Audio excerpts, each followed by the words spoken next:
Panoorin ang susunod na bahagi ng Batang Kuyapo. Huwag kalimutang mag-subscribe sa series Explain PH, i-turn on ang bell notification at manatiling nakaantabay para sa aming mga susunod na video. Sa gabi ng pista ng Buenaventura, maingat na inihanda ni Akio ang kanyang plano. Isang gabing dapat puno ng ilaw, musika at halakhak. Sa ilalim ng makukulay na bandila, sumasayaw ang mga tao. Tumatakbo ang mga bata na may lobo at candy sa kanilang mga kamay. Ngunit sa likod ng kasayahan, tahimik na gumapang ang madilim na anino mula sa likuran ng entablado. Sa malamig na mga mata ni Rigor ay iisa lamang ang layunin. Tapusin ang lahat ng humahadlang. Alisin ang sinumang nakatayo sa kanyang daan. Sa gitna ng ingay at kasayahan, pinakamadaling maglatag ng patibong. At nangyari nga. Dumating sina Bulldog, Eneng, at ang kanilang mga kasama na puno ng tuwa, iniisip na isa lamang itong karaniwang pista. Ngunit sa sandaling pumasok sila, nagbago ang lahat.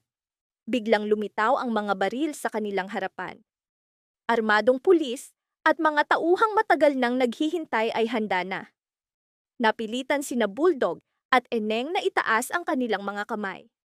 Ramdam ni Bulldog ang kakaibang bigat sa hangin. Hindi ito karaniwang operasyon, kundi isang perpektong patibong.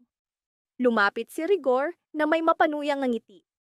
Sa sandaling iyon, naunawaan nila, wala ng pagtakas. Tahimik na sinuri ni Eneng ang paligid. Sinusubukang intindihin kung saan sila nagkamali, paano sila nailigaw. Isa-isa silang sinimulang pahirapan ni Rigor. Walang awa, walang pag-aalinlangan. Bawat suntok ay puno ng galit. Bawat sipa ay parang personal na paghihiganti. Sa bawat daing ni Bulldog, lalong lumalalim ang ngiti ni Rigor. Sa bawat pakiusap ni Eneng, lalo siyang nasisiyahan. Sugatan at nakagapos si Eneng. Wala siyang magawa kundi panoorin habang unti-unting bumabagsak ang kanilang lakas. Samantala, ramdam ni Tanggol na may mali. Isang hindi maipaliwanag na takot ang humahabol sa kanya. Sinundan niya ang kanyang mga kaibigan, kasama si Ramon na may parehong pangamba. Alam nilang maaaring maging malubha ang kahihinatnan. Marahil hindi na sila makakabalik. Ngunit para kay Ramon, mas masahol pa sa kamatayan ang buhay na hahabulin siya ng konsensya sa pag-iwan sa kanyang mga kaibigan. Sa gitna ng pagpapahirap, nagbigay si Rigor ng mas malupit na utos. Dapat munang magdusa ang mga bihag bago patayin, at si Eneng ang dapat gumawa nito. Inabot niya ang drill sa mga kamay ni Eneng. Nanginginig ang mga kamay ni Eneng, puno ng luha ang kanyang mga mata. Itinutok niya ito sa tiyan ni Bulldog. Duguan si Bulldog, ngunit tinitigan siya. Walang galit, walang takot, para bang sinasabi ng kanyang mga mata, "Tumigil ka." Hindi kinaya ni Eneng. Bumagsak siya sa kanyang mga tuhod sa harap ni Rigor. Sa nanginginig na tinig, nagmakaawa siya. "Ako na lang ang patayin. Ako ang magbabayad. Huwag ang mga kaibigan ko." Sa sandaling iyon, lumitaw ang tunay na pagkatao ni Eneng, isang taong handang isakripisyo ang sariling buhay. Ngunit walang puso si Rigor. Pinilit niya itong pumili ang buhay ng kanyang mga kaibigan o ang buhay ng kanyang ina na papatayin sa kanyang harapan. Gumuho ang mundo ni Eneng. Sa tabi niya, nakatayo si Igor, pinagmamasdan ng lahat na para bang isang madugong palabas na nagbibigay sa kanya ng aliw. Wala nang magawa si Eneng. Nanginginig, itinutok niya ang baril kay Bulldog. Pumikit siya, humingi ng tawad, at pinaputok. Umalingaw-ngaw ang putok sa buong lugar, at kasabay nito, napunit ang kanyang konsensya. Ngunit sa mismong sandaling iyon, dumating si Tanggol. Walang takot, matatag. Hinarap niya si Rigor ng direkta. Sumabog ang putukan. Bawat bala ay refleksyon ng taon ng kinimkim na galit. Bawat pagsabog ay salamin ng kanilang matagal ng alitan. Ang laban ni Tanggol ay hindi para sa kapangyarihan. Ito'y para sa kanyang mga kaibigan. para sa hustisyang matagal nang ninakaw sa kanila. Sa bawat putok, sumisilip ang mga alaala ni na Bulldog, Eneng, at ang mga sakripisyong pinilit nilang gawin. Samantala, nag-umapaw ang kaguluhan sa City Hall. Bagaman malinaw na si Tanggol ang nanalo sa halalan at siya na ang bagong alkalde, kahit matapos ang muling pagbibilang, ay tumanggi pa rin ang mga gerero na tanggapin ito. Para kina Roberto at Dilito, hindi katanggap-tanggap ang pagkatalo. Nag-alsa ang taumbayan, sumiklab ang mga martsa, umalingaw-ngaw ang mga sigaw, ngunit hinarang sila ng armadong puwersa. Ginamit ang pulis bilang depensa. At sa martsa, magkasabay na nakatayo sina Tanggol at Ramon. Ang makapangyarihang sigaw ng tao ay bumasag sa depensa at nakapasok sila sa City Hall. Sa loob, sinalubong sila ng ulang bala, sigawan, takot, at kamatayan ng mga inosente. Hindi umatras si Tanggol sapagkat nakasalalay sa kanyang balikat ang kinabukasan ng lungsod. Sa ibang bahagi ng gusali, nagharap sina Jackie at Maris. Taon ng kinimkim na puot ang sumabog. Sa pisikal na labanan, nagpalitan sila ng mabagsik na hampas. Ibinuhos ni Maritz ang kanyang galit kay Jackie. Si Jackie, sugatan, ngunit matatag. Tinangkang itulak si Maritz mula sa itaas na palapag. Dalawang pusong puno ng galit, dalawang kapalarang nagbanggaan. Ngunit mas madilim na anino ang nakalutang, si Miguelito. Sa kanyang kamay ay isang dalagang mahalaga sa laban. Kinaladkad niya ito sa tuktok ng tore, balak na itulak pababa upang durugin ang diwa ni Tanggol. Idineklara niya, ito na ang wakas ng pag-aalsa. Makalipas ang ilang sandali, nagharap sina Tanggol at Miguelito. Bumigat ang hangin. Walang salita, tanging wika ng kanilang mga mata. Sumugod si Tanggol. Sunod-sunod na hampas, mabibigat, puno ng galit, sakit, at alaala ng pagtataksil. Bawat suntok ay may kasamang alaala ng mga kaibigang nagbuwis ng dugo. Lumaban si Miguelito, ngunit dama niya, mas matindi ang apoy sa puso ni Tanggol. Ang kanilang laban ay pasan ang kapalaran ng lahat. Maililigtas ba ang mga kaibigan? Mabubuhay ba ang bihag na dalaga? O matatapos na ba ang lahat dito? Sa gitna ng sigawan, putukan, at pagbagsak ng mga katawan, isang katotohanan ang lumitaw. Ang gabing ito ang magtatakda ng kinabukasan ng lungsod. Sa huling sandali, sina Naksili, Rigor, Igor, Bulldog, Eneng, Sanggol, Ramon, Roberto, Delito, Jackie, Marit at Miguelito, lahat ay hinarap ang bunga ng kanilang mga pagpili. Ang huling sagupaan ay hindi lamang tungkol sa kung sino ang mananalo, kundi kung sino pa ang may lakas na bumangon mula sa abo. Sapagkat ang digmaang ito ay sila mismo ang lumikha. Sunod-sunod na hampas ni Tanggol ang nagpasuray kay Miguelito. Dugo ang tumulo mula sa kanyang labi, ngunit siya'y tumawa. Isang baliw, lihim na tawa. Bigla niyang hinila ang bihag na dalaga, itinutok ang baril sa kanyang noo. Isang hakbang pa, Tanggol, at sabay tayong babagsak. Tumigil ang mundo, bumigat ang hangin sa tuktok ng tore. Sa ibaba, nagngangalit ang putukan, ngunit sa itaas, iisa lamang ang laban na mahalaga. Nanginginig ang mga kamay ni Tanggol, hindi para sa sarili, kundi para sa dalaga. Sa ibaba, patuloy na lumalaban si Ramon upang buksan ang daan, si Sanggol ay duguan ngunit nakaligtas. Hinahanap sina Bulldog at Eneng. Sa lupa, isang di inaasahang pangyayari ang naganap. Hindi napatay ni Eneng si Bulldog. Sa huling sandali, itinulak siya ni Enteng. Tinamaan ang kanyang balikat. Bumagsak si Eneng, dugo ang kumalat sa paligid. Sa sandaling iyon, gumuho ang plano ni Rigor, sapagkat habang abala siya sa pagpapahirap, may ilan sa mga tao ang naglunsad ng biglaang pag-atake mula sa likuran, pinamunuan ni Sanggol. Nagkawatak-watak ang armadong puwersa, napilitang umatras si Rigor, ngunit hindi pa tapos ang kanyang digmaan. Sa tore, sumisigaw ang dalaga, nagpupumiglas sa hawak ni Miguelito, lalong humigpit ang kanyang pagkakakapit. Hindi mo ako matatalo, Tanggol, sigaw ni Miguelito. Kahit manalo ka sa halalan, wala kang maililigtas. Sa loob ni Tanggol, may sumabog. Hindi galit, kundi kaliwanagan. Dahan-dahan niyang ibinaba ang baril. Isang hakbang, kasunod ang isa pa. Hindi upang sumuko, kundi upang lumapit. Pagod na tayo, Miguelito, mariin niyang wika. Ilang taon na tayong nabuhay sa galit. Ilang taon na tayong pinakain ng paghihiganti. Sandaling nag-alinlangan si Miguelito. Sinunggaban ni Tanggol ang pagkakataon.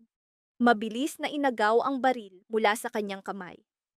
Nagpang-abot sila, palitan ng suntok hanggang sa gilid ng tore. Gumapang palayo ang dalaga, luha ang dumaloy sa kanyang mukha. Sa bingit, nagharap sina Tanggol at Miguelito. Kapwa sugatan, kapwa basag. Kapag bumagsak ako, isasama kita. Sigaw ni Miguelito, pilit siyang hinahatak pababa. Ngunit sa huling lakas, muling sumuntok si Tanggol. Tumulas ang kapit ni Miguelito. Nawalan siya ng balanse at bumagsak. Sa ilalim ng nagliliyab na langit ng pista, umaling-awngaw ang kanyang pagbagsak. Isang sigaw, isang malakas na pagkalabog. Sa ibaba, tumigil ang lahat. Nawala ang putukan. Kumalat ang balita sa City Hall. Bumagsak na si Miguelito, sugatan at nadakip si Rigor. Gumuho ang puwersa ni Roberto at Delito. Sinubukan nilang tumakas, ngunit hinarang sila ng taumbayan. Sa kauna-unahang pagkakataon, hindi umatras ang mga mamamayan. Si Ramon ang unang umakyat sa tore. Doon niya nakita si Tanggol.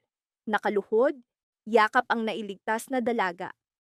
Kapwa nanginginig, hindi sa takot, kundi dahil natapos na ang isang kabanata ng digmaan. Sa ibang dako, umiiyak si Eneng sa tabi ni Enteng, na agad dinala sa ospital. Buhay pa. Si Bulldog, sugatan ngunit humihinga, niyakap si Eneng. Hindi mo ako pinatay, mahina niyang bulong.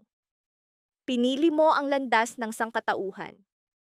Sa pagsikat ng araw, naging sagisag ng bagong simula ang pista ng Buenaventura. Nabawi ang City Hall, naaresto sina Roberto at Delito, nadakip sina Rigor at Igor. Ngunit higit sa lahat, nagising ang taumbayan. Sa balkonahe ng City Hall, nakatayo si Tanggol, nakatanaw sa nagkakaisang tao na sumisigaw ng pag-asa. Alam niya, hindi pa tapos. Marami pang sugat ang kailangang paghilumin. Marami pang kasalanan ang kailangang panagutan. Ngunit sa kauna-unahang pagkakataon, hindi na siya nag-iisa. Nasa kanyang tabi sina Ramon, Bulldog, Eneng, Tanggol, at ang mismong taumbayan. Sama-sama nilang tinaglay ang bukang liwayway ng bagong kabanata. Sa wakas ng laban sa tore, tila huminga ang lungsod sa kauna-unahang pagkakataon. Ngunit sa malayo, sa isang madilim na silid na hindi pa naaabot ng hustisya, nanatili ang isang anino. Isang hindi kilalang figura, isang bagong pangalan. Bumubulong ng pangako sa dilim. Muling sisiklab ang apoy. Bagaman natapos ang gabi, nagsisimula pa lamang ang digmaan para sa kaluluwa ng lungsod. Nanatiling parang talim ang presensya ni Rigor sa dibdib ni Tanggol. Paalala ng katotohanang matagal na niyang iniiwasan, na bawat sigaw ng kanyang mga kaibigan ay sandatang muling humihiwa sa kanya. Sa labas, matatag si Tanggol, ngunit sa loob, kinakalawang siya ng takot. Hindi pa bumabalik ang kanyang mga kaibigan. Bawat minuto ay parang isang oras sa dilim. Hinahabol siya ng kawalan ng katiyakan. Nagpasya siya. Wala nang paghihintay. Hahanapin niya sila mismo. Samantala, sumabog ang pagtataksil ni Eneng sa galit ni Dulfo. Hindi na niya kayang pigilan. Puno ng sakit at galit ang kanyang mga mata habang nakatingin sa kanya. Bakit hindi mo sinabi ang totoo? Kung nagtiwala si Eneng kay Tanggol, kung nagsalita siya, marahil may ibang paraan. Marahil may nailigtas pa. Ngunit alam ni Eneng, bawat salita ay kapalit ng buhay ng kanyang ina. Pinunit ng malupit na ultimatum ni Rigor ang kanyang pagkatao. Pinilit siyang pumili. patayin ang kanyang mga kaibigan, o panoorin ang kamatayan ng kanyang ina. Ang mga salitang iyon ay parang sumpa na paulit-ulit na umalingaw-ngaw sa isip ni Eneng. Wala siyang magawa. Laban sa kanyang kalooban, sinunod niya ang utos ni Rigor. At nang tuluyang humarap si Tanggol kay Rigor, naglaho ang pag-aalinlangan. Putukan, usok, sigawan, kaguluhan ang kumalat. Sa gitna ng kaguluhan, nakatakas si Rigor. Naglalagablab ang kanyang mga mata sa pangakong paghihiganti at pagkawasak. At umusad ang kwento. Lunes, Pebrero 23, dinala sa himpilan sina Roda at Tindeng. Nagsimula ang bagong kabanata. Mas madilim, mas masalimuot, mas madugo. Sa kauna-unahang pagkakataon, hindi umatras ang taumbayan. Si Ramon ang unang umakyat sa tore, natagpuan si Tanggol na nakaluhod, yakap ang nailigtas na dalaga. Kapwa nanginginig, hindi sa takot, kundi dahil natapos na ang isang kabanata ng digmaan. Sa ibang dako, umiiyak si Eneng sa tabi ni Enteng, agad dinala sa ospital. Buhay pa. Si Bulldog, sugatan ngunit humihinga. Niyakap siya. Hindi mo ako pinatay, mahina niyang bulong. Pinili mo ang landas ng sangkatauhan. Sa pagsikat ng araw, naging sagisag ng bagong simula ang pista ng Buenaventura. Nabawi ang City Hall. Naaresto sina Roberto at Delito. Nadakip sina Rigor at Igor. Ngunit higit sa lahat, nagising ang taumbayan. Sa balkonahe ng City Hall, nakatayo si Tanggol, nakatanaw sa nagkakaisang tao na sumisigaw ng pag-asa. Alam niya, hindi pa tapos. Marami pang sugat ang kailangang paghilumin. Marami pang kasalanan ang kailangang panagutan. Ngunit sa kauna-unahang pagkakataon, hindi na siya nag-iisa. Nasa kanyang tabi sina Ramon, Bulldog, Eneng, Sanggol, at ang mismong taumbayan. Sama-sama nilang tinaglay ang bukang liwayway ng bagong kabanata. Ngunit muling kumilos ang kadena ng mga pangyayari. Lunes, Pebrero 23, dinala sa himpilan sina Roda at Tindeng. Nagsimula ang mas madilim na yugto. Nanginginig ang tinig ni Eneng. Ngunit bago siya makasagot, lumitaw ang mga armadong lalaki mula sa likuran. 1, 2, 3. Napalibutan sila mula sa lahat ng panig. Sa labas, bumigat ang dibdib ni Tanggol, para bang may malamig na kamay na humawak sa kanyang puso. Tay, may mali. Mariin niyang wika kay Ramon. Hindi na siya naghintay ng tugon. Agad siyang sumugod papasok. Sa mismong sandaling iyon, umalingaw-ngaw ang putok mula sa loob. Sumabog ang kaguluhan sa loob. Sinubukan ni Bulldog na agawin ang baril ng isa sa mga kalaban. Sumuntok si Thanos. Sumigaw si Dulfo. Ngunit napakarami ng kalaban. Bumagsak si Eneng sa kanyang mga tuhod. Nakayuko ang ulo. Hindi niya inakalang aabot sa ganito. Akala niya'y pananakot lamang. Ngunit ang mga laro ni Rigor ay hindi kailanman kalahati. Sa gitna ng kaguluhan, dahan-dahang lumapit si Rigor. Mabagal na palakpak, malamig na halakhak. Magaling, Enteng, wika niya. Pinatunayan mong mas mahalaga sa iyo ang dugo kaysa pagkakaibigan. Nanginginig ang tinig ni Eneng. Nasaan ang nanay ko? Ngumisi si Rigor. Buhay pa! Sumugod si Tanggol papasok. Bumagsak ang kanyang mga mata sa kanyang mga kaibigan. Nakatutok ang mga baril sa kanila at si Rigor ang nakatayo sa gitna. Tumigil ang oras. Rigor! Sigaw niya. Lahat ay napalingon sa kanya. Nagbago ang hangin. Hinihintay kita. Malamig na tugon ni Rigor. Pakawalan mo sila. Mariing utos ni Tanggol. Bakit ko gagawin? Sagot ni Rigor. Nagbanggaan ang kanilang mga titig na parang apoy at yelo. Kung gusto mong lumaban, ako ang harapin mo. Huwag sila. Ngunit tumawa si Rigor. Hindi mo pa rin nauunawaan, Tanggol. Hindi lang ito laban sa iyo. Ito'y tungkol sa pagwasak sa lahat ng nasa paligid mo. Biglang itinulak ni Rigor si Dulfo. Nakatutok ang baril sa kanyang ulo. Nanginginig ang mga kamay ni Tanggol. Gusto niyang sumugod, ngunit alam niyang isang maling galaw ay kamatayan. Dahan-dahang lumapit si Ramon, hawak ang baril. Isang maling senyas ay maaaring magpasiklab ng panibagong putukan. At saka, isang di inaasahang pangyayari. Tumayo si Eneng. Lumapit siya kay Rigor. Ako ang gusto mo, hindi ba? Pakawalan mo sila. Ako ang may kasalanan. Natigilan ang lahat. Sandaling tumigil si Rigor, saka ngumisi. Sa wakas, ipinakita mo ang tapang. Ngunit bago pa man natapos ang kanyang mga salita, umaling-aungaw ang putukan mula sa labas. Kumalat ang kaguluhan. Sumugod si Marites mula sa likuran, kasama ang iba pang galit na galit laban sa mga gerila. Tumakbo! Sigaw niya. Agad sumabog ang putukan. Tinulak ni Tanggol si Dulfo, hinila ni Thanos si Bulldog, tinakpan ni Ramon si Tanggol. Sa gitna ng mga bala, nagtagpo ang mga mata ni Rigor at Tanggol. Walang takot, walang pagsisisi. Hindi pa tapos ito. Sigaw ni Rigor, sabay naglaho sa usok. Muli na namang nakatakas. Pagkalipas ng lahat, sugatan ng marami. Nagkawatak-watak ang grupo. Nakatayo si Eneng sa gitna, luha ang dumadaloy sa kanyang mga mata. Hindi siya makalapit. Hindi niya alam kung may karapatan pa siya. Lumapit si Tanggol. Matagal siyang tumitig, galit, sakit, pagtataksil. Ngunit sa likod ng lahat, iisa ang tanong. Bakit? Bumagsak si Eneng sa kanyang mga tuhod. Basag ang kanyang tinig. Dahil hawak nila ang nanay ko, hindi ko alam ang gagawin. Kumalat ang katahimikan sa paligid. Sa digmaan, walang madaling desisyon, walang malinaw na landas, ngunit isang katotohanan ang tiyak, hindi pa tapos ang patibong ni Rigor. Tugatan sila, wasak ang tiwala, at sa hinaharap ay nakalatag ang mas madilim na kabanata. Huwag kalimutang mag-subscribe sa Explain PH series para sa susunod na Batang Quiapo video. Salamat sa panunood!